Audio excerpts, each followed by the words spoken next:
નમસ્કાર મિત્રો, વિડીયોમાં તમારું સ્વાગત છે। ગિરનારને પ્લાસ્ટિક મુક્ત બનાવવા માટે હાલ અભિયાન શરૂ કરાયું છે, જેથી ગિરનાર પર ક્યાંય પ્લાસ્ટિકની બોટલોમાં પાણી નહીં વેચાય। તંત્રના આ નિર્ણયથી મુસાફરોની હાલત કફોડી બની છે।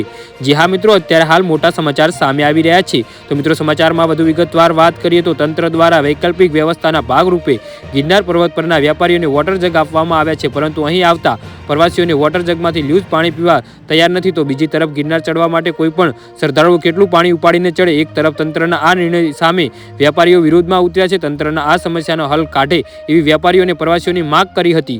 જી હા મિત્રો, અત્યારે હાલ મોટા સમાચાર સામે આવી રહ્યા છે। હાલ શ્રદ્ધાળુઓ માટે પીવાના પાણી માટે ગિરનારની સીડીઓ ઉપર વ્યવસ્થા રાખવામાં આવી છે। ઉપરાંત દુકાનદારોને તંત્ર દ્વારા CSR અંતર્ગત પાણીના કેરબા પણ આપવામાં આવ્યા છે, પરંતુ તે પૂરતું નથી। ગિરનારના 10,000 પગથિયા ચડવા હોય તો મુસાફરોને ડગલે ને પગલે પાણીની જરૂર પડશે। તેમાં પણ હવે ઉનાળો આવ્યો છે। જો આવામાં કોઈ શ્રદ્ધાળુઓને કંઈ થયું તો કોની જવાબદારી રહેશે? જી હા મિત્રો, તો આના વિશે તમારું શું કહેવું છે તો નીચે મારી કોમેન્ટ બોક્સમાં જરૂરથી જણાવજો અને મારી YouTube ચેનલને સબસ્ક્રાઇબ કરવાનું ના ભૂલતા। વિડીયો પૂરો જોવા બદલ તમારો ખૂબ ખૂબ આભાર।